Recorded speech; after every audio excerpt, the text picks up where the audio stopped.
Millionaire CEO marries McDonald's waitress on a dare. What happened next shocked everyone.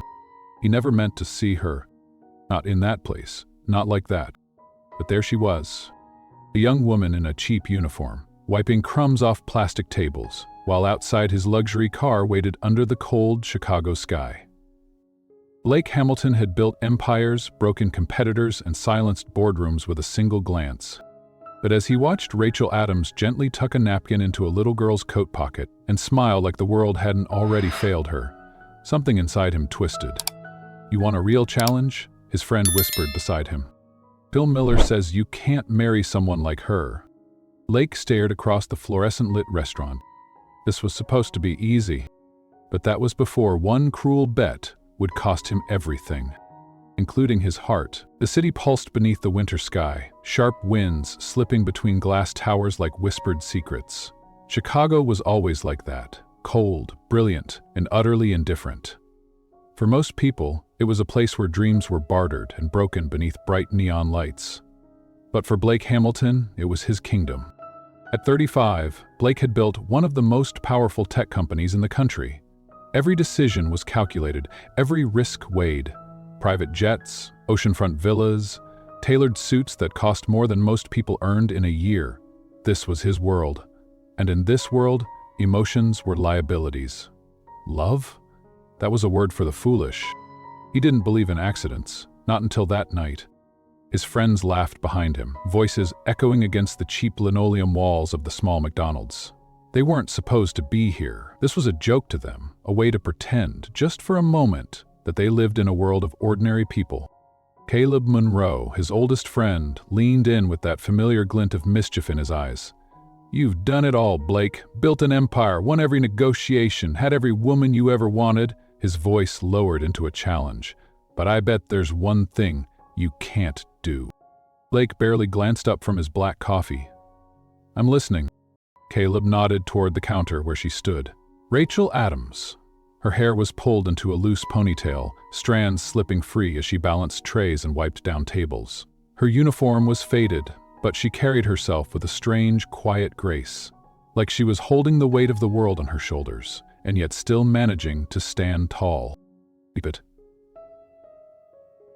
The waitress, the single mom. Blake followed his gaze, his brow tightening ever so slightly. She couldn't have been older than 27. Exhaustion sat beneath her soft eyes, but there was no bitterness in her face. Only resilience, only strength. Caleb's voice was a quiet knife. "2 million says you can't marry her. No tricks, no contracts. A real marriage. The girl who has nothing to offer you." Blake chuckled, the sound hollow in the fluorescent light. "You think I can't?" "I know you can't," Caleb smirked, folding his arms. "You're addicted to control, Blake. But this is different. You won't be able to buy her like everyone else." The dare settled between them like smoke. For a moment, Blake said nothing, but deep inside, something unexpected stirred. Not for the money, not for the game. For the first time in years, the world didn't feel so predictable, and that unsettled him more than he wanted to admit. Blake raised his coffee cup, his voice steady. "Get the check ready." The men laughed, but Blake's eyes never left Rachel. Later that night, as the others climbed into their waiting cars, Blake lingered, watching her through the frosted glass. She was closing the restaurant alone, carefully wiping down tables, her thin coat offering little protection against the Chicago cold. Rachel Adams, single mother, minimum wage worker, invisible to the world he ruled. He hadn't expected to feel this curious. He finally stepped inside again, his expensive shoes echoing across the quiet lobby. "Rachel, right?" he asked, his voice smooth. She looked up, startled. "Yes? Can I help you?" "I don't think you've served me before," Blake said, offering a polite smile. Rachel blinked, her voice flat. "I've worked here for months." He smiled wider, trying to break the tension. "Then I guess I've been blind, but that changes tonight." She crossed her arms, unimpressed. "Sir, I really need to finish closing." "I understand," his voice softened. But Maybe when you're off, we could grab a coffee sometime. No pressure, just a conversation. She hesitated, eyeing him carefully. Unlike most women, she didn't melt under the weight of his charm. Instead, she gave him a polite, distant smile. Thank you, but I don't have much free time. Blake wasn't used to hearing no.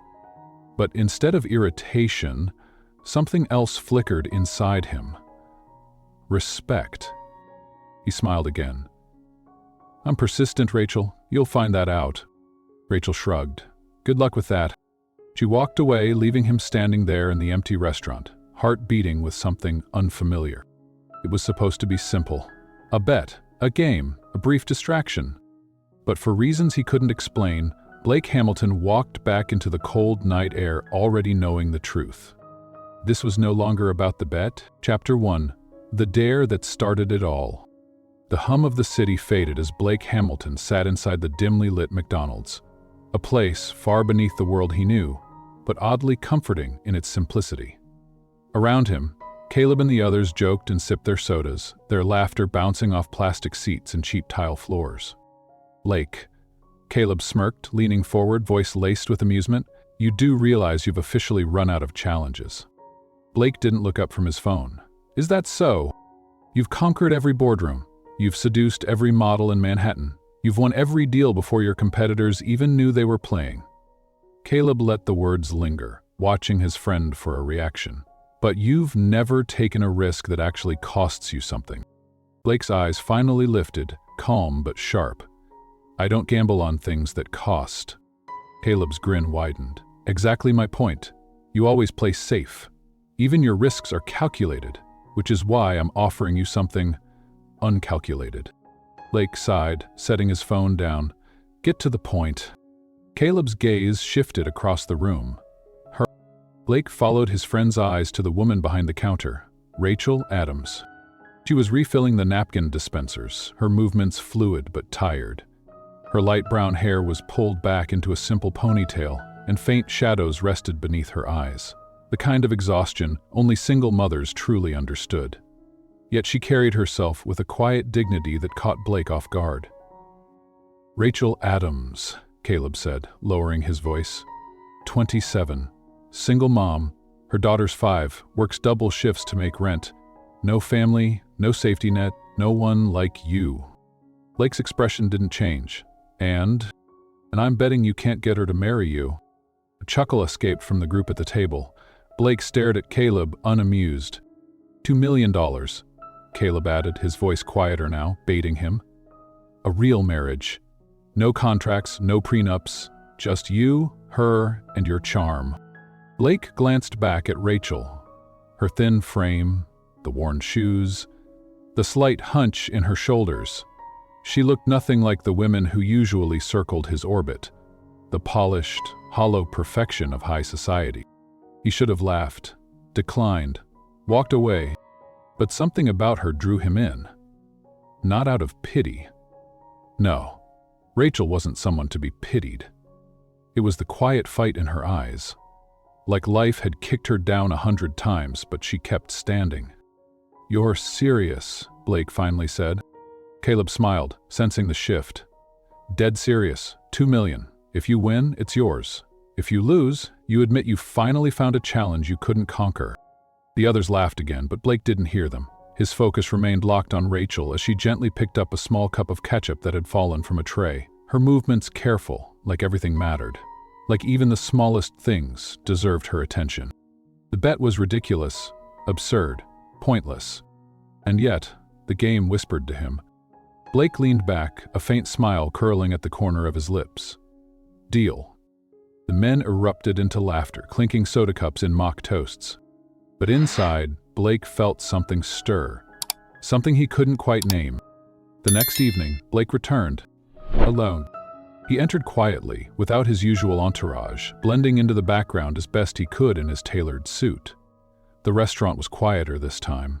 A few teenagers, an elderly couple, the hum of the fryers. Rachel stood near the front counter, taking orders with the same steady calm. Blake stepped forward, waiting until there was no one behind him in line. Rachel, he said, offering a small smile. She glanced up, polite but distant. "Hello again, can I take your order?" "No order tonight," he said softly. "I was hoping we could talk." Rachel blinked, unsure how to respond. "I'm working." "I know." His voice stayed gentle. "But when you're off, could I buy you a cup of coffee?" She narrowed her eyes slightly, studying him. There was no flirtation in her gaze, only wariness. "Why?" she asked simply. Blake hesitated, not used to being questioned so directly. "Because you seem like someone worth knowing." Rachel crossed her arms, her tone even. "You're not from here, are you?" "No," he admitted. "I'm not." She nodded slowly, suspicion thick in her voice. "Then let's not pretend you wandered into a McDonald's on accident." Blake smiled faintly. "Fair enough. I don't have time for games, sir." Her voice wasn't cold, but it carried an unmistakable weight. "I'm not playing games," Blake answered softly. "Just coffee." For a moment she said nothing. The distance between them filled with silence, thicker than any contract he'd ever negotiated. Finally, she shook her head. "I'm sorry. My life doesn't leave much room for strangers." And with that, she turned and returned to wiping down trays. Blake walked back into the Chicago night, the wind slicing through his coat. He'd been rejected before, but never like this, not by someone immune to his wealth, his name, or his status. She hadn't seen him as a billionaire. She'd simply seen him as no one. And for the first time in years, Blake Hamilton felt something he hadn't in a very long time. Intrigued. Chapter 2. The CEO's unlikely proposal. The days slipped by like falling leaves, each one colder than the last. But Blake Hamilton kept coming back. Every afternoon after work, after board meetings and strategy calls, after stock reports and business deals worth hundreds of millions, he found himself drawn to the same place. The fluorescent lights, the cheap plastic booths, the greasy scent of fries clinging to the air. It was all so painfully ordinary, and yet she was there. Rachel Adams. She moved with quiet rhythm behind the counter, her ponytail bouncing as she worked. She always seemed a little tired, but her smile, when it did appear, carried a warmth that cut through the bitter Chicago wind better than any designer coat Blake owned. For a man who controlled empires, she had become the only thing he couldn't control. It had been 5 days since his first failed attempt.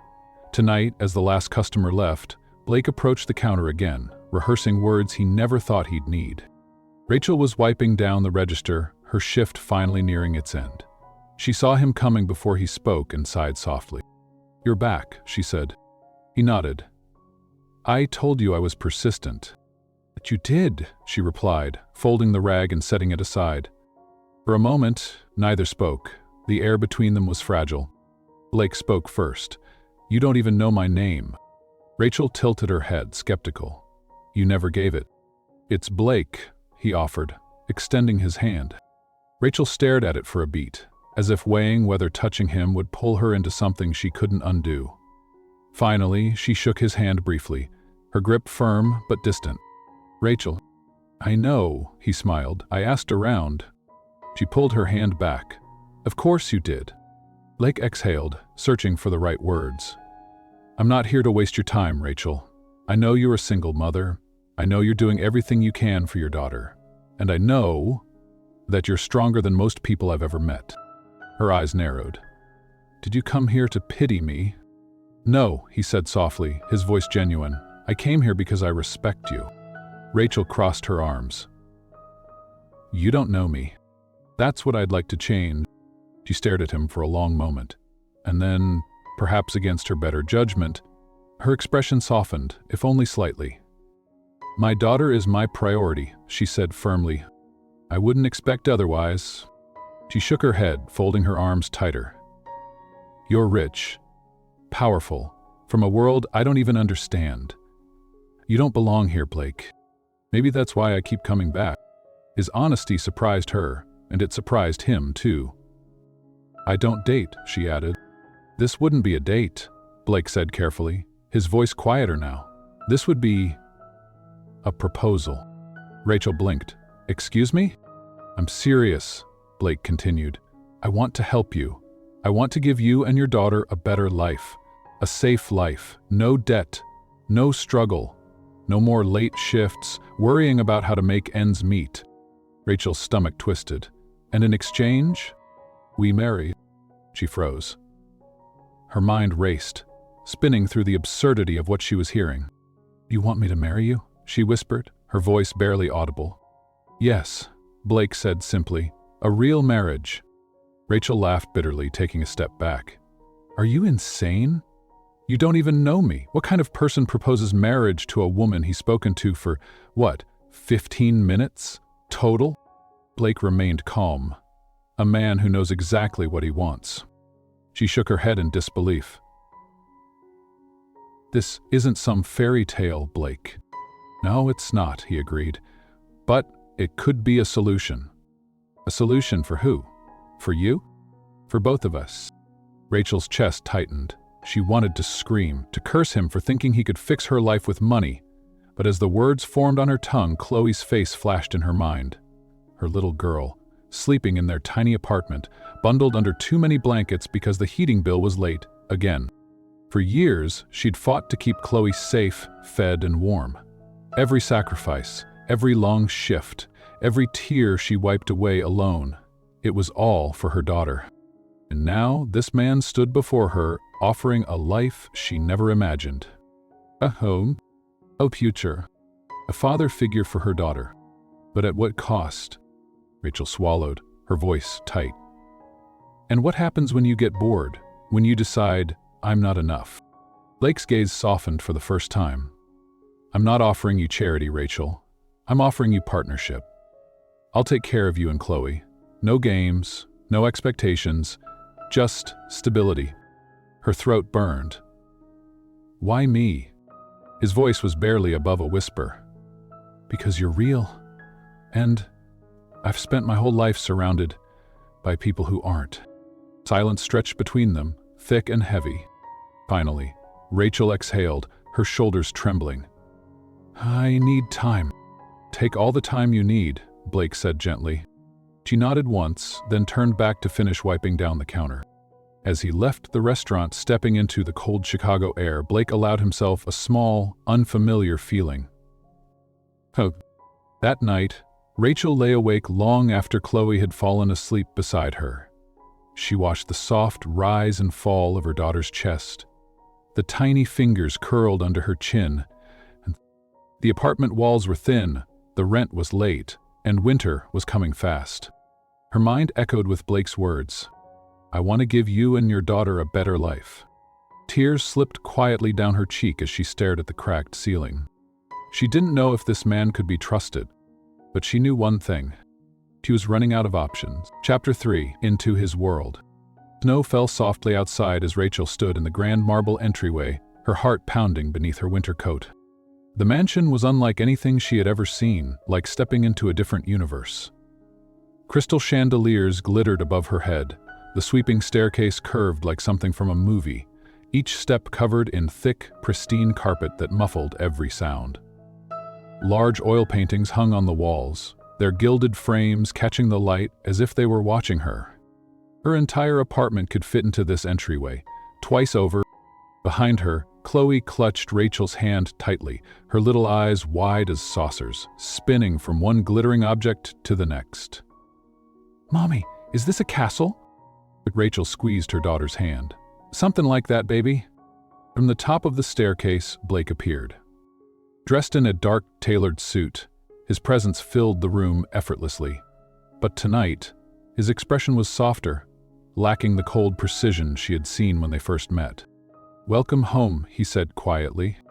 Oh, the word echoed awkwardly in Rachel's mind, like a stranger knocking at the door. A week had passed since Rachel had said yes. Not for herself, but for Chloe. She didn't trust him. Not fully. Not yet. But the offer he had given her wasn't just money. It was safety. Stability. A future she couldn't build alone. She had learned long ago that sometimes love wasn't the most important thing. Survival was. The paperwork had been signed. Lawyers, confidentiality agreements, a private ceremony attended only by a few discreet witnesses.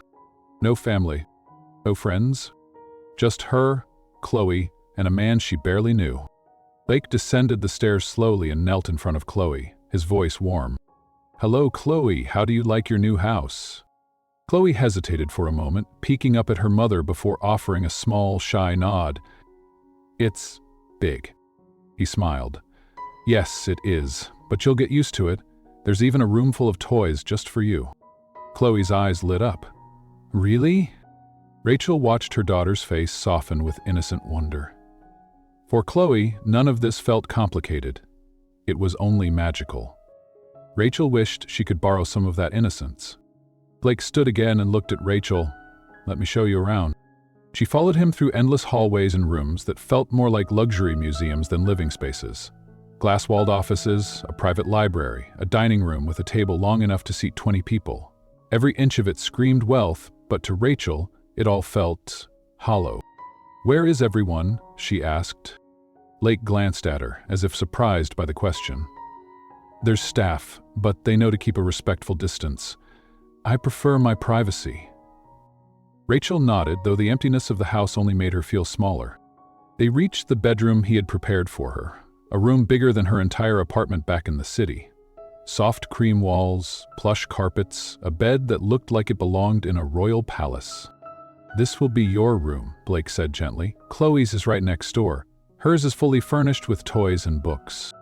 Rachel stared at the silk bedding, the polished furniture. Everything felt too perfect. "Where will you be sleeping?" she asked softly. "My room is down the hall," Blake answered. "I didn't want to make you uncomfortable. This marriage? I meant what I said, no expectations." His voice was steady, but there was something else there, hidden beneath his calm, a flicker of hesitation, of uncertainty. Rachel swallowed hard. "Thank you." That night, after Chloe fell asleep in her new princess-like bedroom, Rachel stood alone by the massive floor-to-ceiling windows of her suite. Chicago sparkled in the distance, but up here, it was silent, isolated. For years she had dreamed of escaping poverty, of giving Chloe more, and now she had it, all of it. But as she looked around, it didn't feel like freedom. It felt like a gilded cage. In the days that followed, Blake was courteous but distant. He made sure every need was met, every comfort provided. Nannies, chefs, chauffeurs, all arranged. But emotionally, he kept his distance, like a man walking a tightrope, unsure how close was too close. Rachel couldn't decide if it was out of respect or fear. They shared dinners together, sitting at opposite ends of a table too long for real conversation. Most nights were filled with silence, broken only by Chloe's innocent chatter. One evening, Blake asked softly across the table, "Are you adjusting okay?" Rachel forced a polite smile. "It's a lot to take in.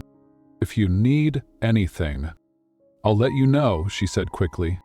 He nodded, retreating into the quiet once again. But Chloe was thriving. She played in the garden under the watchful eyes of the staff, ran through the halls like a child living out a fairy tale. For the first time in her life, Chloe had stability. A warm bed, good food, endless toys. And for that, Rachel couldn't deny her gratitude. Sometimes at night, Rachel would watch her daughter sleep peacefully in her princess bed and whisper, "I hope I made the right choice, sweetheart." But no one answered. As weeks passed, there were small moments when Blake let his guard down. One afternoon, Rachel found him sitting cross-legged on the floor of the library, helping Chloe assemble a wooden puzzle. "You're good at this," Chloe giggled. "I used to love puzzles when I was a little boy," Blake smiled softly. Rachel stood silently by the doorway watching the two of them. There was something heartbreakingly tender about how he looked at her daughter, like a man seeing a world he never knew existed. When he noticed Rachel watching, Blake stood quickly, clearing his throat. "We were just finishing up." Rachel smiled. "She's very fond of you." He looked away, his voice lower. "I'm beginning to feel the same." Later that night, as she lay awake, staring at the ceiling of her luxurious prison, Rachel finally admitted to herself what had begun to scare her most. She was starting to care, and that was dangerous.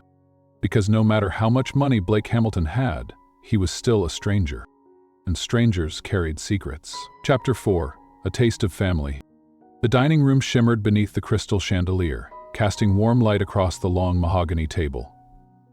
Everything about this evening was staged to perfection. Just like everything else in Blake Hamilton's world, but perfection couldn't quiet Rachel's nerves. The place settings glistened, crystal glasses sparkled, and plates were delicately arranged by unseen staff. Yet as Rachel stood at the far end, straightening Chloe's hair, her hands trembled slightly. It felt like she was preparing for an interview, not a family dinner. Blake appeared in the doorway, freshly shaved, his dark suit tailored like a second skin. And yet, tonight, there was something softer in his eyes, less guarded. "Everything's ready," he said. Rachel nodded politely. Chloe's excited.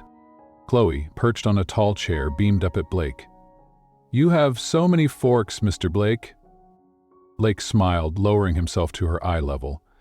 "That's because they keep making up new ones for different foods. But honestly, I only know which one to use because someone taught me a long time ago." Chloe's giggle filled the room, breaking through the heavy atmosphere like sunlight cutting through clouds. Dinner began, quiet at first, with only the faint clinking of silverware breaking the silence.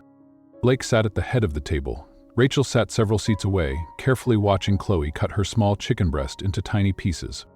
As the meal continued, Blake tried to bridge the space between them. "So, Chloe," he asked gently, "how was school today?" "It was fun," Chloe said between bites. "We learned about caterpillars. Did you know they turn into butterflies?" "I did," Blake replied with a grin, "but I bet you could teach me something new about them." Chloe giggled again, warming to him like she always did.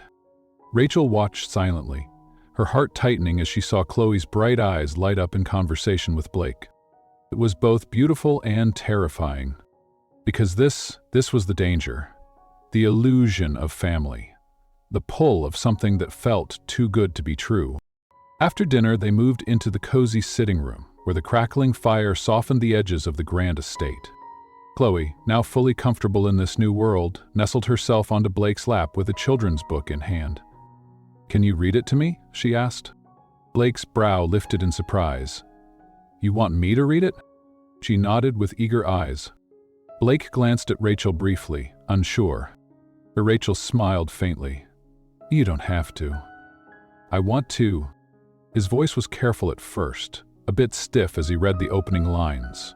But as Chloe leaned into him, small fingers curled around his arm, something inside him shifted. He softened. His voice grew warmer, more animated.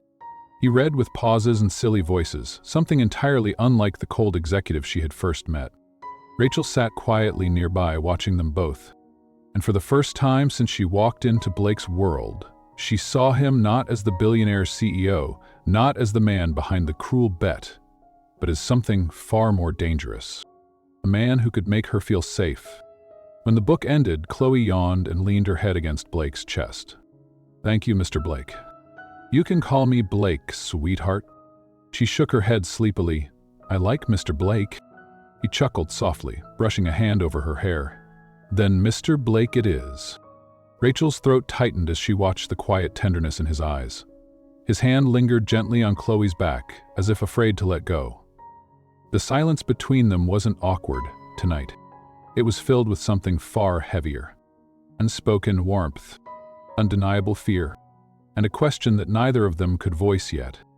Later that night, after Chloe was tucked safely into bed, Rachel found Blake standing alone in the grand hallway, staring out one of the tall windows.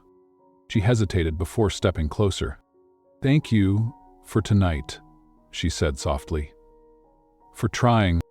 He glanced over his shoulder, his voice quiet. "She's a wonderful little girl." "She is," Rachel's voice trembled, "and I've always tried to protect her from everything." Blake turned fully toward her, his expression suddenly vulnerable. "I want to protect both of you now," he said. The words struck something inside her, and that scared her more than anything, because part of her wanted to believe him, part of her already did. But she whispered the only truth she could offer, voice trembling beneath the weight of her fear. "I don't know if I can trust you." Blake nodded slowly, his gaze never leaving hers. "I'll earn it," he promised. Rachel returned to her room that night and sat on the edge of the bed, her heart pounding in the stillness. She didn't realize she was crying until a tear slid across her cheek. Because for the first time in years, she was no longer afraid of being alone. She was terrified of not being alone. Chapter 5. The Ghosts of His Past. The following morning, Blake sat alone in his private office. The snow fell quietly outside the massive glass windows, blanketing the estate in white. But the beauty of the scene did little to quiet the war inside him. On his desk sat a single file folder, thick with old reports and forgotten decisions. Relics of a life built on ambition. Decisions he never thought would catch up to him. Until now, his eyes traced the documents again, though every number was already burned into his memory. Midland Textile Plant. Closed, March 2017. Cost savings, $72 million, 0 cents. Layoffs, 412 employees. Blake squeezed his temples, breathing hard. The numbers had meant nothing back then, just another calculated move, just another win for the shareholders. But this wasn't just any town. This was her town. Rachel Adams had grown up in Midland, and when the factory closed, it wasn't just a statistic, it was her life that shattered. The job loss had crippled her family, left her parents drowning in debt, forced Rachel into survival mode far too young. And when Chloe came into the world, there was nothing left. No support, no safety net. Because of me. Blake's stomach twisted. His entire life was built on choices like that, ruthless, clean, detached. But now the cost had a name. Rachel. Oh. The door creaked open quietly, snapping him out of his spiral. Rachel stepped in, her voice soft. I hope I'm not interrupting. He straightened, quickly closing the folder. Not at all. Her eyes narrowed slightly. You seem distracted. Blake forced a smile. Just business. Rachel hesitated, sensing the wall he had rebuilt between them, but she let it go, for now. Chloe wanted to know if you'll be joining us for lunch. I'll be there, Blake assured her, his voice steadier than he felt. She nodded, but her gaze lingered. There was something in his face she couldn't quite read, a shadow that hadn't been there before. And she was right, because the weight of guilt was growing heavier with every breath he took. Later that night, Blake couldn't sleep.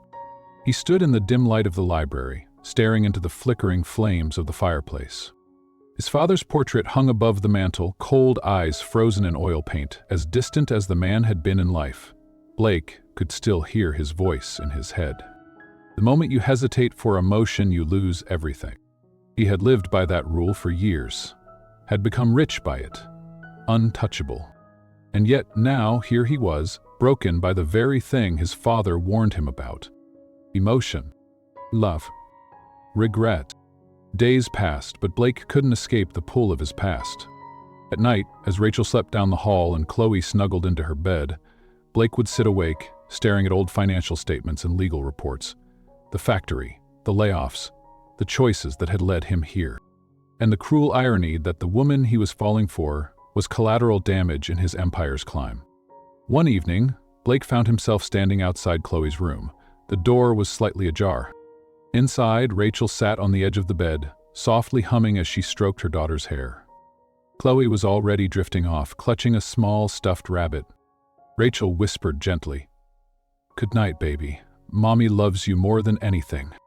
The warmth in her voice was raw, real. Blake's throat tightened. Rachel leaned down, kissed Chloe's forehead, then quietly stepped out, startled to find him standing there. I didn't see you." He smiled faintly. I didn't want to interrupt. They stood in the hallway for a moment, both wrapped in the quiet. She's lucky to have you, Blake finally said. Rachel's eyes softened. I'm lucky to have her. There was a long pause before she spoke again. You've been distant lately. Blake swallowed. I know. Is it me? Us? No, he said quickly, the guilt nearly suffocating him. It's not you. Then what is it? She whispered. His lips parted as if to confess, to finally unburden himself. But the words died before they reached the air. Just things I'm trying to fix. Rachel searched his face, sensing how deeply something was buried inside him. But she didn't push. Blake, I'm here. You don't have to carry it alone. The pain in his chest nearly cracked him wide open. But still, the truth remained trapped. Not yet.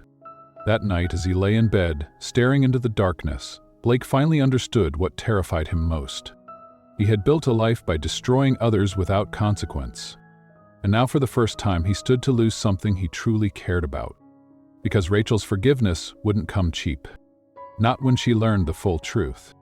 Not when she discovered that her pain had once been his profit. Chapter 6. The Confession. The house was quiet again that evening. Rachel stood at the kitchen sink, slowly rinsing a plate she had already cleaned twice. She wasn't really washing. It was a place to anchor her hands while her mind spiraled. Blake had grown colder these last few weeks, not unkind, but distant, guarded. He showed up for dinner, helped Chloe with her bedtime stories, made polite conversation. But she could feel the weight in his eyes, see the battle raging inside him. And it scared her, because whatever haunted Blake Hamilton felt like it had something to do with her. She heard his footsteps behind her before he spoke. "Rachel," Blake said softly, his voice hoarse. She turned, drying her hands, studying him. His face was pale, eyes hollow, as if he hadn't slept for days. "Is everything okay?" she asked carefully. He didn't answer at first, just stood there, his hands clenched at his sides. Then, finally, his voice broke through the heavy air. "There's something I need to tell you." Rachel's chest tightened. "What is it?" He took a slow breath, as though gathering courage he didn't have. "You remember the factory?" he asked quietly. Her stomach twisted. "Yes," she said cautiously, her voice already trembling. "The one your father worked for. The one that shut down the year before Chloe was born." Rachel nodded slowly, dread crawling up her spine. Blake's voice cracked as he continued. "I was the one who ordered its closure." The words hung between them like shattered glass. Rachel's breath caught. For a moment, she couldn't move, couldn't speak. She stared at him, her brain struggling to piece the confession together. "You," she whispered. He nodded once, shame swallowing his voice. "It was just numbers back then. Cost-cutting, profit margins. I didn't know who it would affect. I never saw the faces behind the reports." Rachel's legs felt weak beneath her. She stumbled back a step, gripping the edge of the counter. "You knew where I was from," she whispered, her voice breaking. "You knew." "I didn't. At first," Blake's voice trembled. "Not until recently. I didn't connect the dots, but once I realized—" "You still didn't tell me," Rachel snapped, her voice rising. "You let me stand here, live in your house, while you knew you helped destroy my life." Tears welled in her eyes, her chest heaving. "All those years," she choked, "I worked 2 jobs. I starved myself to feed Chloe. I had nothing." Blake's own tears threatened as he stepped forward, but she flinched. "I didn't come here for pity," she whispered. "I trusted you, Blake." "I never meant to hurt you," he said desperately. "If I could take it back, I would, I swear." "But you can't," Rachel's voice cracked. "You can't undo it.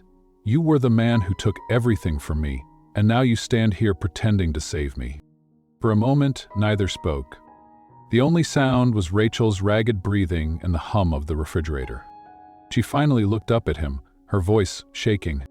"Tell me the truth, Blake. Was that why you chose me? Was it guilt?" His face twisted in pain. "No. It started as something else. But it's not that anymore. I love you, Rachel. And I love Chloe." Rachel's tears streamed freely now. "You don't love me," she whispered bitterly. "You love who you get to be when you're with me." The words sliced straight into him. And she wasn't wrong. Because this woman, who had once been nothing but a bet, a challenge, had become his entire world. But it had been built on a foundation of lies. "I'll give you space," Blake finally said, his voice barely audible. "I won't force you to stay, but I swear to you, I will do whatever it takes to make this right." Rachel shook her head, swallowing her sobs. "I don't know if you can," she whispered. She turned, leaving him standing alone in the kitchen, shattered. That night, Blake wandered the halls of his mansion like a ghost. Every corner of the house that once felt like power now felt like prison. The chandeliers mocked him. The silence condemned him. And the empty space where Rachel and Chloe's laughter once lived was now unbearably loud. In her room, Rachel sat on the edge of her bed, staring at the floor. She felt Chloe's small hands wrap around her arm, her sleepy voice breaking the silence. "Mummy, are you crying?" Rachel wiped her face quickly, forcing a soft smile. "No, sweetheart. Just tired." "Is Mr. Blake mad?" Chloe asked innocently. Rachel's throat tightened. "No, baby. Mr. Blake." She brushed Chloe's hair gently as her daughter drifted back to sleep, tears still pooling in her own eyes. But Rachel wasn't sure if her heart could ever sleep again. Chapter 7. Trying to make amends. The winter sun barely crept over the skyline as Blake stood outside his office building, his breath forming small clouds in the frigid morning air. He hadn't been back here in weeks. Everything about this place felt different now. The towering glass walls, once symbols of his triumph, now loomed over him like silent accusations. For years, these halls had been his sanctuary. The boardroom was his battlefield. Numbers were his language. He had played the game ruthlessly, efficiently, and he had won. Until Rachel, until Chloe, until everything he thought he understood about life was ripped apart by something far more complicated than profit, love, and guilt. Blake stepped into the elevator, ignoring the curious glances from staff. He rarely visited these days. After Rachel pulled away, so had he. From everything.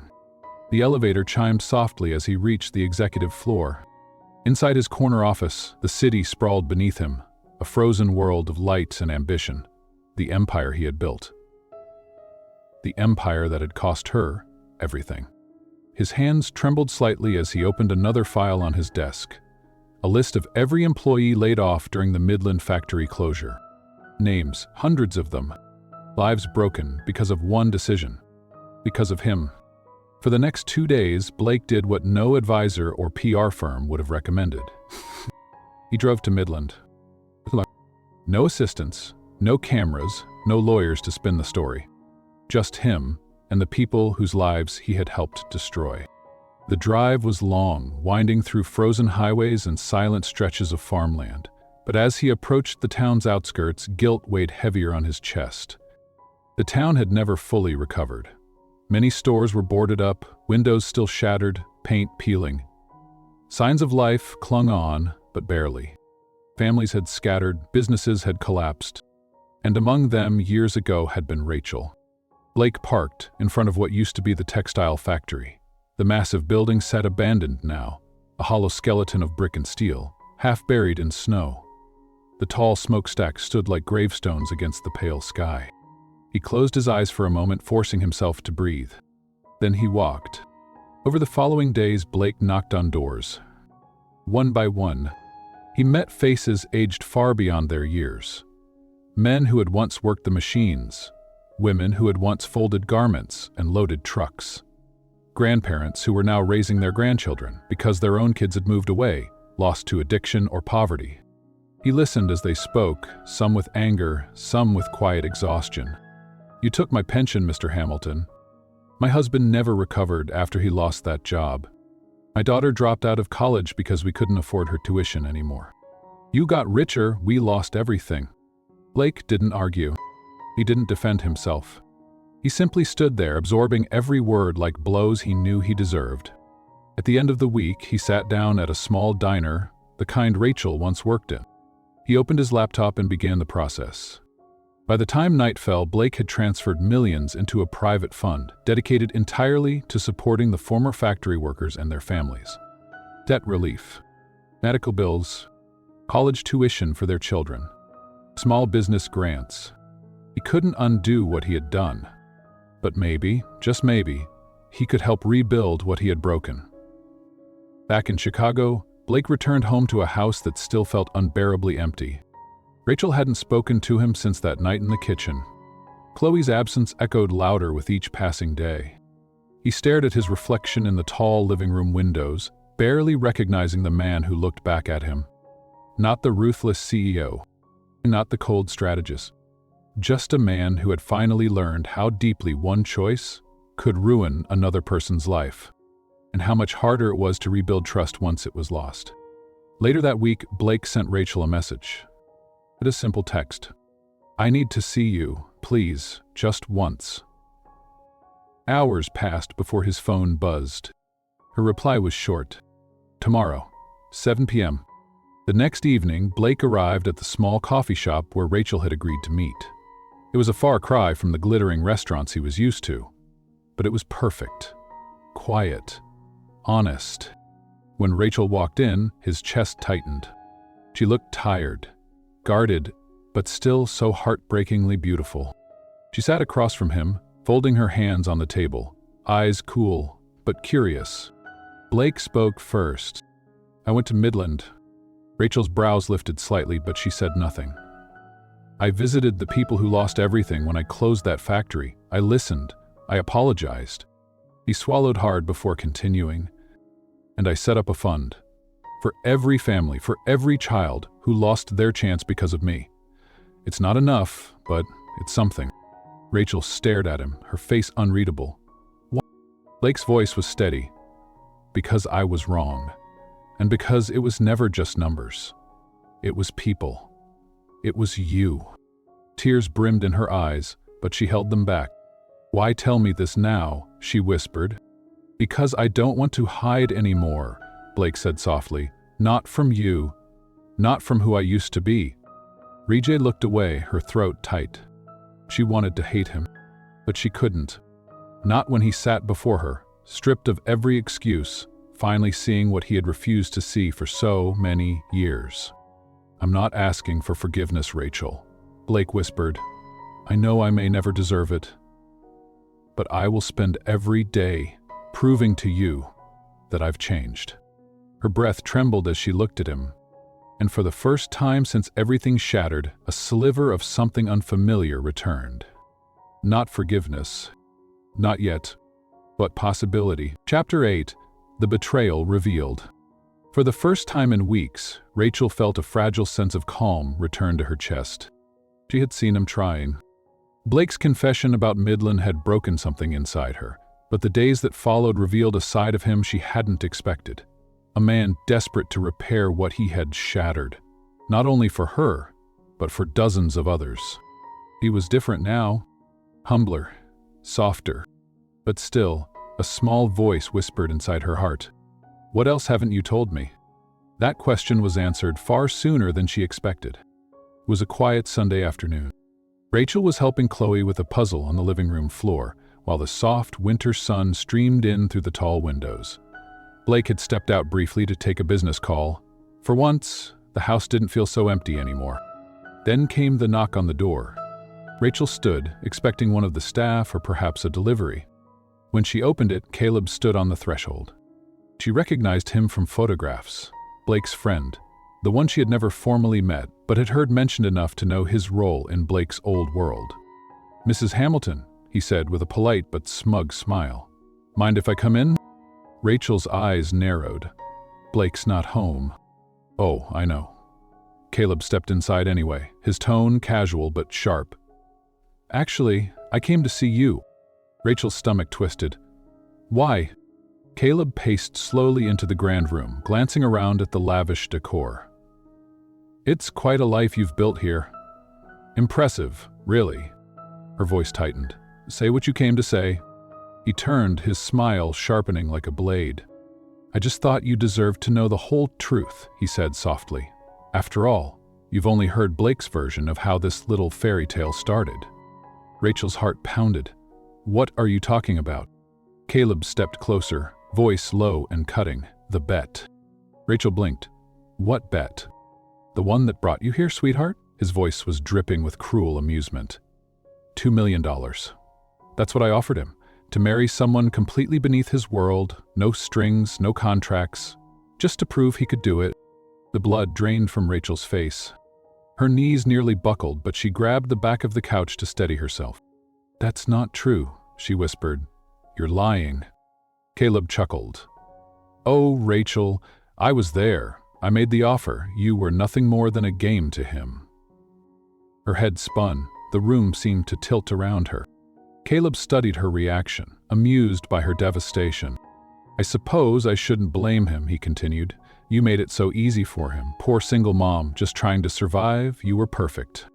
Rachel shook her head, tears burning at the corners of her eyes. "He changed." "Maybe," Caleb said with a shrug. But don't forget how it started.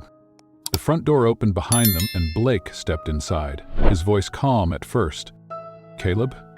He froze when he saw Rachel's face, her trembling hands, the tears clinging to her lashes, and the shattered look in her eyes. "Rachel," he started, but his voice caught. She stepped back from him, choking on her breath. "Tell me it's not true." Blake's silence was an answer. Rachel's hand flew to her mouth as her chest caved in. "Oh my God," she whispered. "It was a bet. From the very beginning." Blake stepped forward, desperate. "Rachel, please, listen." She backed away, her voice breaking. "All this time, you made me believe you cared. You made me think I was different." "You are?" Blake pleaded. "Yes, it started like that, but it's not what it became. I love you, Rachel, I love you. That's real." Her tears fell now, fast and uncontrolled. "You don't love me. You never did." Her voice was hollow. "You saw a challenge, a prize." "No," Blake's voice cracked. "Rachel, I swear to you, you let me stand in front of your friends, in front of Chloe. You let me marry you, all while I was just some disgusting bet to you." Caleb stood silently in the background, watching the carnage unfold like the spectator he came to be. Blake turned sharply toward him. "Get out." Caleb raised his hands mockingly. "My work here is done." And with that, he strolled out, leaving the door swinging wide open behind him. Blake turned back to Rachel, but she was already walking away, tears blinding her. "Rachel, please. Don't follow me," she said through sobs. She hurried down the hall toward Chloe's room, her broken heart slamming inside her chest like a drum. The moment she closed the door behind her, she collapsed against it, sobbing silently. That night, the mansion was colder than it had ever been. Blake sat alone on the edge of the bed that had once held hope and possibility. His hands shook, his head dropped into them. He had finally lost her. And this time, it was entirely his fault. Chapter 9. The Price of Redemption. The house was silent now. Not the peaceful kind of silence that used to fill the halls after Chloe fell asleep. No, this was a brutal emptiness that screamed through every room, every echoing footstep. Rachel and Chloe had left 3 days ago. Blake hadn't heard from them since. The staff moved quietly around him, unsure whether to offer comfort or distance. The man they once feared now walked the halls like a ghost, stripped of the arrogance that used to define him. Everything was unraveling, because everything that mattered was gone. He sat alone in his office that evening, staring at the empire he had built. The skyline blinked in the distance. His company's stock reports lay untouched on his desk. New ventures, acquisitions, expansion plans. It all felt meaningless now. The wealth he had once worshipped couldn't buy back what he had lost. Rachel's face haunted him. The pain in her eyes, the betrayal in her voice. Small, trembling hands of Chloe, who didn't understand why they had left. He hadn't just failed Rachel. He had failed both of them. The next morning, Blake made a decision. A decision his board would call insane. A decision his father would have called weakness. A decision that, for the first time in his life, wasn't about power. It was about surrender. By noon, Blake gathered his legal team. "I want you to start the process immediately," he said, voice steady. "I'm stepping down." The attorneys exchanged nervous glances. "Mr. Hamilton, are you certain?" one finally asked. Blake nodded. "Sell my shares, liquidate my ownership, everything." They looked at him as though he'd lost his mind. "You're giving up control of the company?" another whispered. "After everything you've built?" Blake's jaw tightened. "Yes." "But why?" one dared to ask. He looked up at them, his voice firm but quiet. "Because none of this matters if I lose her."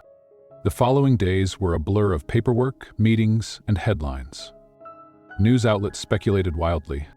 Tech billionaire steps down unexpectedly. The fall of Blake Hamilton. Sudden resignation stuns industry. Blake didn't care.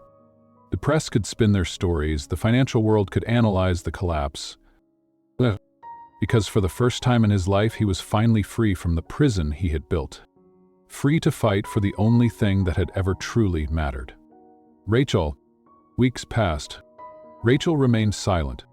No calls, no messages, no response. But Blake didn't press. He respected the distance, the time. She needed to see change, not hear promises. He found new work, not in boardrooms, but in the small community projects Rachel once dreamed of. He donated time, effort, quiet service. He helped open food banks, funded scholarships, attended town hall meetings in Midland, not as a billionaire, but as a volunteer. He visited the families he had once harmed, not with cameras or speeches, but to simply ask, "What can I do to help?" He drove himself, wrote checks quietly, rolled up his sleeves. For the first time, he didn't lead. He served, and slowly, a different man began to emerge. Not Blake Hamilton, CEO, just Blake. One evening, after months of silence, his phone finally lit up. Rachel. His heart nearly stopped. He answered instantly, breathless. "Rachel?" There was a pause on the other end. Then her voice, soft but steady. "Can we talk?" The next day, they met at a quiet park, the same one where Chloe liked to feed the ducks. The winter had finally softened, and spring was just beginning to bloom. Rachel arrived alone. She looked stronger somehow, but her eyes still carried the weight of everything they had survived. Blake stood as she approached, but didn't move closer. He let her control the distance. For a long moment, neither of them spoke. Finally, Rachel broke the silence. "You really did it," she whispered. He nodded. "Yes. You walked away from everything. For you. For Chloe. For us," he said gently. "Because none of it was worth more than the chance to be the man you deserve." Rachel's voice wavered. "You lied to me, Blake." "I know," he whispered, "and I may never deserve your trust again. But I will spend the rest of my life trying to earn it." Tears gathered in her eyes. She wiped them away quickly. "I'm not ready to forgive you completely," she whispered. "Not yet." His throat tightened. "I understand, but I see the man you're becoming." Her voice trembled. "And I'm willing to see where that leads." Blake swallowed hard as hope filled his chest. "I'll take whatever part of you you're willing to give me," he whispered. Rachel stepped forward then, just slightly, and for the first time in months, let him take her hand. In that fragile moment, standing beneath the first blooms of spring, Blake finally felt what real love was. Not a prize, not a bet, but a second chance. Chapter 10, A New Beginning. Spring melted into summer, and with each passing week, the frost that once lived between them began to thaw. Rachel still carried the scars of betrayal, but Blake no longer asked for quick forgiveness. Instead, he offered what she needed most: patience, consistency, honesty.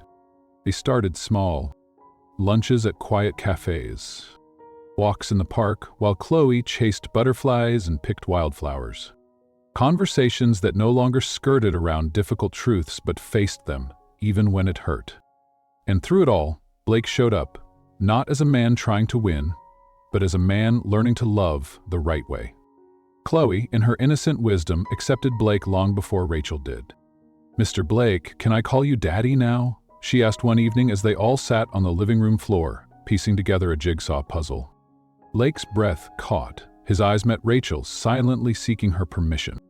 Rachel smiled softly, her heart both breaking and healing in the same breath. She nodded.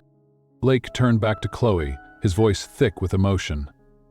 "I'd be honored." Chloe squealed with delight, wrapping her little arms around his neck, giggling as he pulled her close. Rachel watched them, her eyes brimming with quiet tears. She never thought she would feel this safe again.